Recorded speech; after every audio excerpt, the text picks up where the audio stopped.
Hey guys, so as promised, here is part one of my video series looking at the 1993 VAX 8100SX. This is the world's first upright vacuum cleaner that was able to extraction wash a carpet. And note I say extraction wash because I know an awful lot of people will be, I'm at the curbing. No, extraction wash the carpets. I've actually had to make notes for this because it's quite a big video and it's going to be quite a lot of work to do. So let me just check my list. So this is the introduction, which I'm doing now. It's good. So what we're going to cover in this particular episode is we're going to do the unboxing of it. So we'll take the machine out of the box and see what you got in the box when you spent your £200 in 1993. Then we're going to assemble it, put it together so it's all ready to go. And the next part of this video will be the modifications. So this is the main sort of bulk of this particular video. This particular cleaner, it wasn't ready when VAX launched it. It was an absolute disaster, actually. Now, I was working in the electrical trade back in 1995 when I was a youngster. And my friend who I worked with, who owned the shop that I worked in, he was a VAX agent.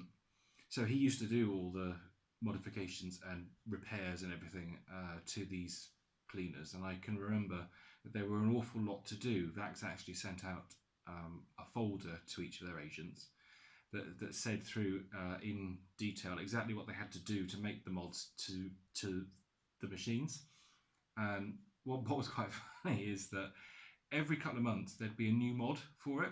So they'd send out an extra piece of paper, which is all beautifully hole punched, which the agent would then put in their folder, ready for when the machines came in to have their mods done. I can remember, hang on, I've got them written down. I had to write them down. 1, 2, 3, 4, 5, 6. I can remember 6 mods that had to be done. There may well have been more. But I can't remember. It was 1995. It was a long, long time ago. So I guess I better get on with it. Better get on with doing this. It's going to be interesting. These machines are an absolute nightmare. I suppose it is quite interesting talking about them again. So I'm just going to have a little drink to steady my nerves.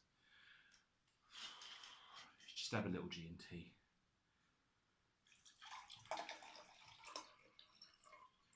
Just a small one.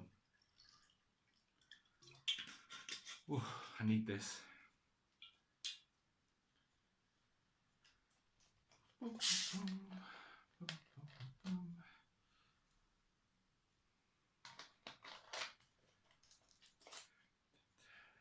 Cheers.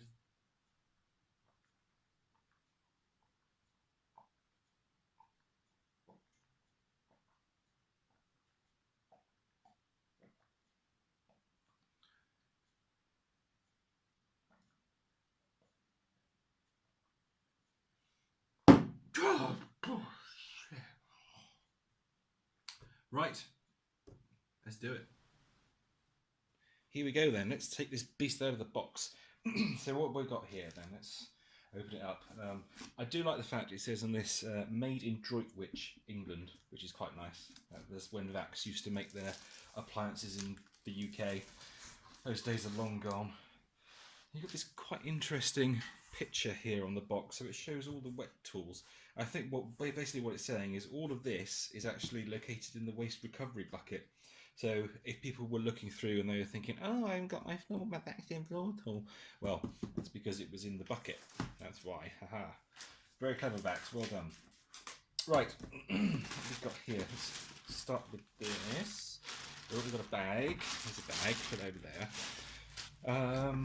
Let's take the hose out first. So this is the wet recovery hose. You see it's actually the style of a VAX 121, which is interesting because by 1993 VAX had launched the 2 and 4000 series, which had a slightly different trigger control mechanism. But they stuck with the 121 style for the 8000 series. Now we've got the handle. Here's the handle. And the cable is attached to the handle. And as you can see there, there's a plug. The plug there, which abuts with the machine to let the power through. Then we've got the handle over there. We've got some packing. Oh, this is quite interesting. This didn't come with the later machines. So this is a wall mount. So it's quite cool actually. So you put the you put your screws through these holes like that. You put this on the wall. I know you can't see it particularly well, but I will show you better later. And then your buckets can go on this, and you can lock them in place, which is really cool. I like that actually. Makes it much easier to store. Got a few bit more packaging. Okay, here we have a bag of stuff. So I will talk you through all of this, so you'll get to see it all. But for now, let's just get it out of the way. Okay, I think I'm ready to pull the machine itself out. And this is quite difficult because it's got the recovery tanks attached. So let's pull him out. There we go. And there's the cleaner out the box. Pop that down. Just make sure there's nothing left here. Oh yes, there is. Of course there is. There's the stainless steel rods for carpet washing. There we go. That's good. So we've got those. Let's get them out of the way. Put them here. And that's it. So we've taken everything out of the box. That's great. And now we can have a closer look at the machine itself. And here we are. Here's the 8000 in all its dubious glory. I can actually see there that one of the modifications has already been done to this. It's quite interesting because sometimes the machines didn't have the mods done. They slipped through. But I can see that this one has, but I will talk to you about those in more detail later. As you can see here, we've got the recovery tank and the clean water tank on the back. So when the machine's put in the box, it's attached to it. So you just need to take those off. So you unlock there and you pull it away. You take the top bit off first. So that's the clean water solution tank. And then the waste recovery bucket is this piece. And it's even got wheels on it. I quite like that actually, because when you pull the machine, you pull it backwards. So you've got the wheels there. It's quite cool. But yeah, we'll look into this in more detail in a minute. So okay, here's the main part of the machine. It's got a very strange hose actually. It's a very odd plastic. There's no clues to the year it was made, which is a shame. Actually, I can see that it's had another modification. Yeah, okay, so this one has actually had a few done to it. Right, let's put the handle on. Let's take the bag door off. As you see, it's a standard high filtration bag for these. All of the VAX uprights use this style of bag. So I'm just going to pause for a sec because I just need to go and get a screwdriver. I've got the screwdriver now, but I just brought you down to my level a second because there's actually a modification here and I can't show this to you once the handle is on. Now do you see all of this silicone here? There's a silicone here that runs all the way around this panel. So under this panel there's a screw there to take it off, and you can see that's the electronic speed control there. This is where all of the electronics reside for it. So what VAX forgot to do was to seal this off. Now bearing in mind people are using this with water, it would have been a good idea to have sealed the electrics inside the box when the machine came out of the factory. But they didn't, they forgot, God bless them. So people with wet hands were using this knob, and obviously they were moving the machine around and the water was getting in to this little box here. So the first modification was to put a line of silicone across and around this box, like that. So yeah, well done, very good. So now let's just get the handle on. The handle goes on like this, it goes on from the front, it slides in like so. It's open there, and it's held on with one screw that is underneath here. I don't know if you can see it there. It's actually a captive screw, which is quite interesting because it can never come out. And I guess it's quite a good idea.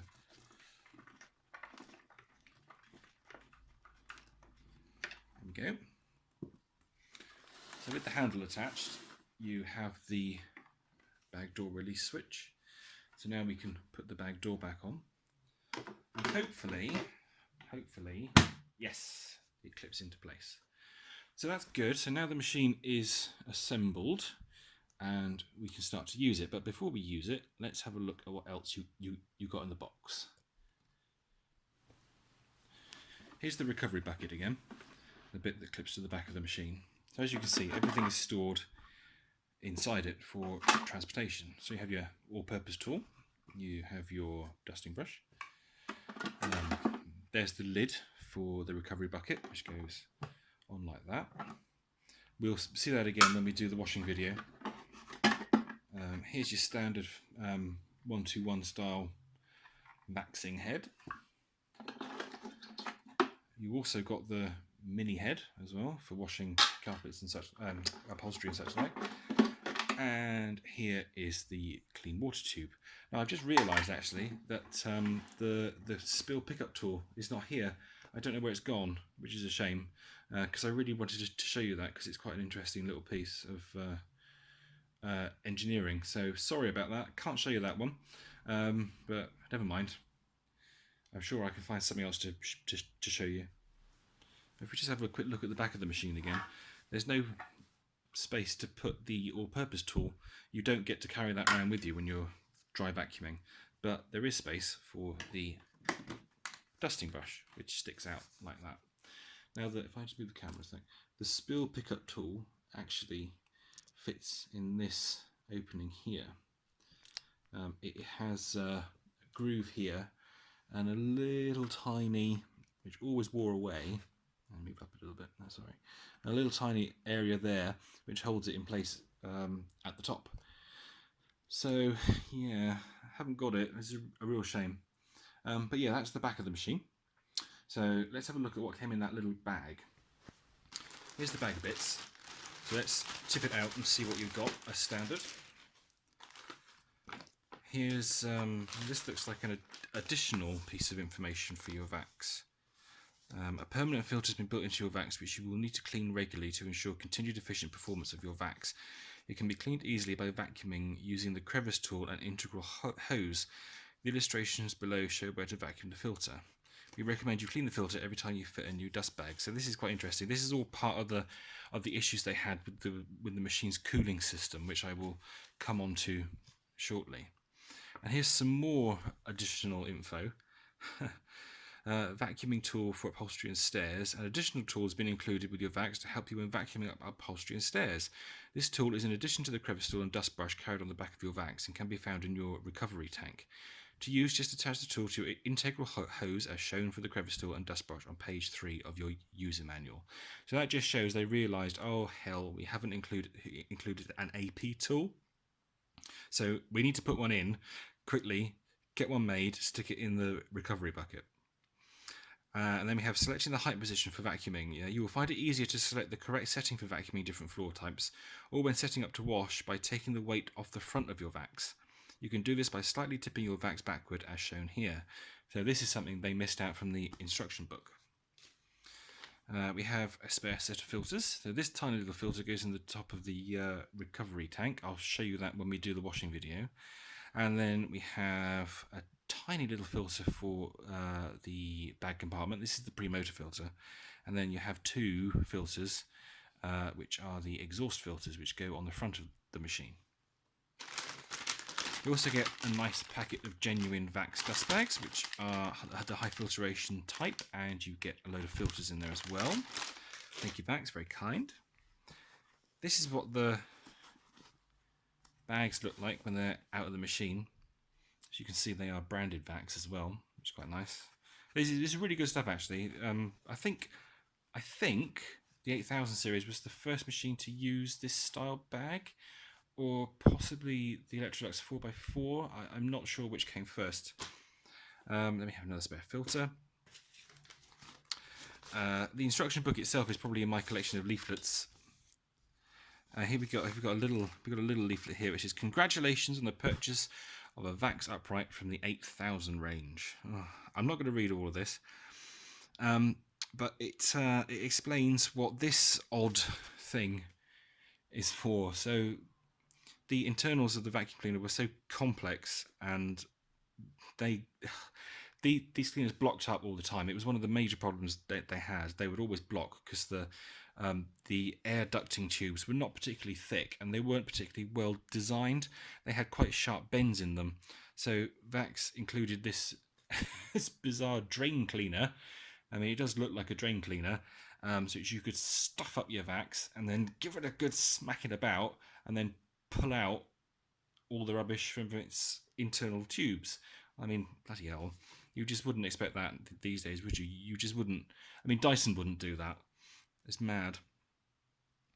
Yeah, so that's it. Oh, and there's this bit here. Now, for years I could never work out what this was. I thought, oh, does it go in the bag compartment? Does it go like that? Does the bag go there possibly, or what is this? What does it do? But it's actually part of the wash kit. And again, when we come to the washing video, which I'm dreading, I'm dreading the washing video with this machine, I will show you what this piece of plastic is for. Well, that's everything that's in the bag. So now what we'll do is I will talk you through all of the modifications that had to be done to the 8000 series.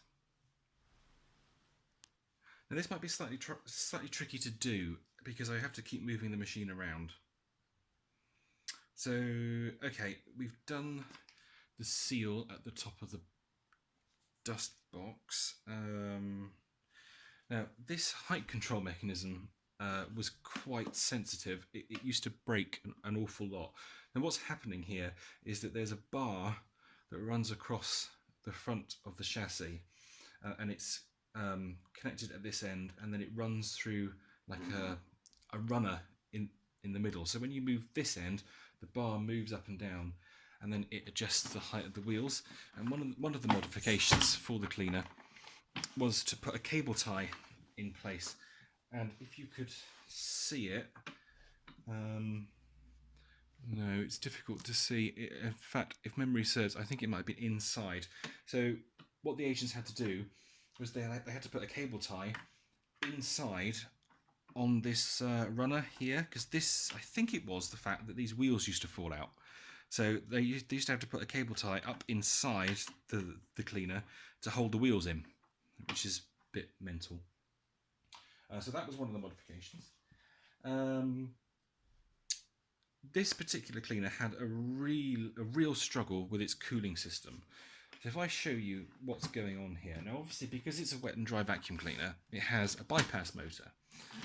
So the air that's coming through here, through the machine itself into the dust box, and then that is ejected out the front, is from a separate fan. So the large fan in the motor does not cool the motor itself. The motor is cooled by another fan at the top of it, which spins around very fast and obviously moves the air through it.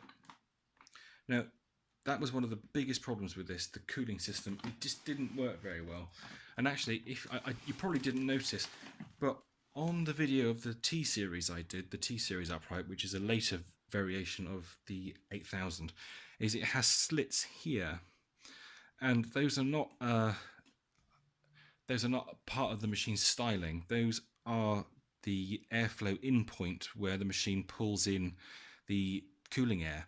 Now, the original machine didn't have this. This is the belt side here, he says. Yes, so the belt's here. So the motor pulley is on this side.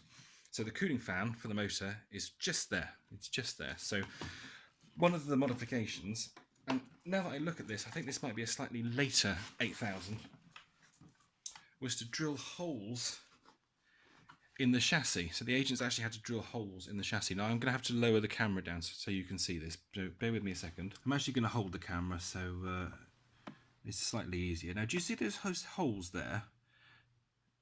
The more I look at this, the more convinced I am that this is a later 8000. They were not there on the very, very first machines. So again, one of the modifications was for the agent to take the vacuum cleaner apart and to drill 5 holes in the chassis in that format. So what's happening here is this selection of holes is the air coming in to the machine to cool the motor, and then if you go over here, there's 2 holes there, which are the exhaust. So it's absolutely ridiculous. I mean, it's all part of the same chassis moulding. There's no airflow, there's no ducting here at all. And this is why these machines used to overheat, and they used to overheat so badly that they would melt the motor housing at the front. It would all melt because it got so hot, and then they burnt out.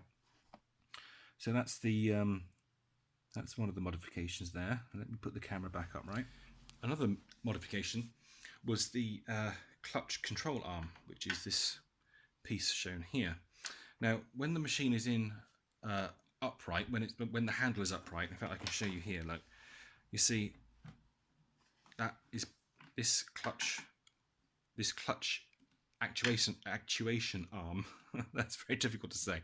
Is pushed downwards, and this runs all the way down here to a clutch, which is approximately at this point here. And when it's upright, this arm moves the clutch away, so the brush roll stops spinning. You see the brush roll is loose. But what the VAX engineers didn't realise was that because the machine is so tall and it has such a lot of weight in it at the top, it naturally rests like that, you see? So this arm, this particular machine is okay because it's resting like that, and I can still spin the brush roll, so it's obviously been done. But this screw here, if you look at it, you think, what's that screw doing there? Because on the base of the chassis, everything is quite neat, but then all of a sudden there's this screw, and in fact it's a little bit loose, so that's obviously coming free. And what that screw does is it gives tension to the arm. So I think it might be, no, it doesn't. No, this one's not particularly brilliant. It gives extra tension to that rod, so it pulls it down. So when the handle is up, the clutch is definitely turned off. Because if you didn't do that, and if you were washing your carpet, you know, it takes ages. The machine stood in the same place. If the brush roll's spinning, then you can cause damage to carpets. This constant brushing in the same spot can create an awful lot of heat, and when that happens, yeah, it can ruin a carpet. It's just not ideal. The next mod, was for the handle release pedal. Now, as you can see on this one, it juts out like that, but it's very, very difficult to press this in. In fact, it's a very hard pedal,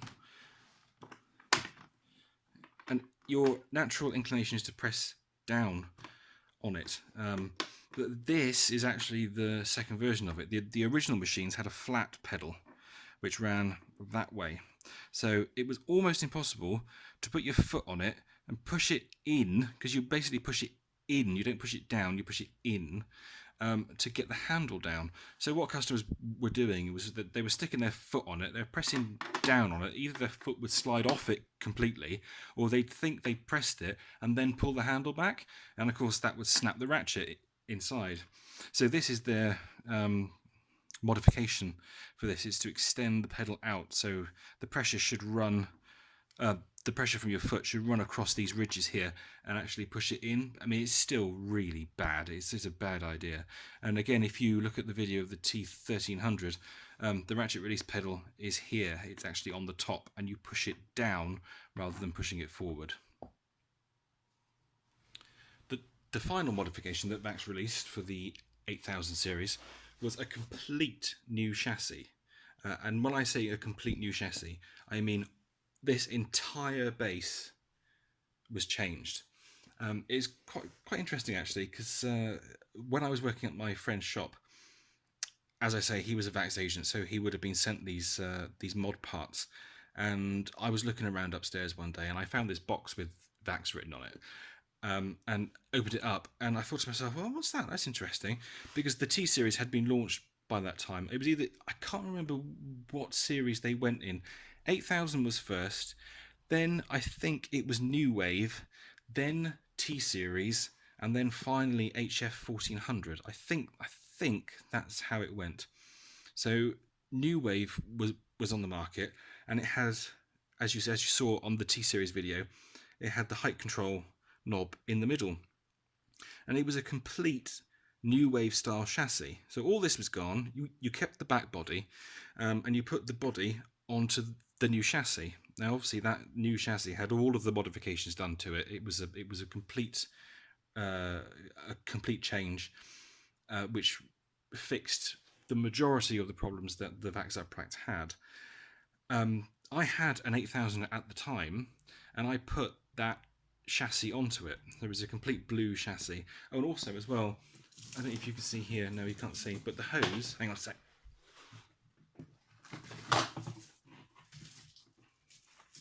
The original hose is just a double stretch hose. It's really not very nice at all, and it's not very long. But VAX included in the kit a triple stretch hose. So not only could you change the chassis, you could change the hose as well, and that would turn your 8000 into a new wave. So I did those mods to it. I had a 8000 which had the new blue chassis on, and it's one of those machines that I really regret selling. I mean, I really do. I sold it to a second-hand shop in Penzance in Cornwall because they wanted a machine to wash their carpets with. That they were going to use it themselves, not sell it on. And I so regret selling it, because that machine would be so rare. To have a fully modded 8000 series, well, you've got no chance of finding them because they didn't do many of them. Sorry for the abrupt ending there. I had rambled on for far too long and filled up all of the memory on my phone. There wasn't really much else to say, but thanks for watching part 1 of this video. I will film part 2 tomorrow, the dry vacuuming, and part 3 on Monday, which will be the washing of the carpets. So I will see you soon. Take care. Bye.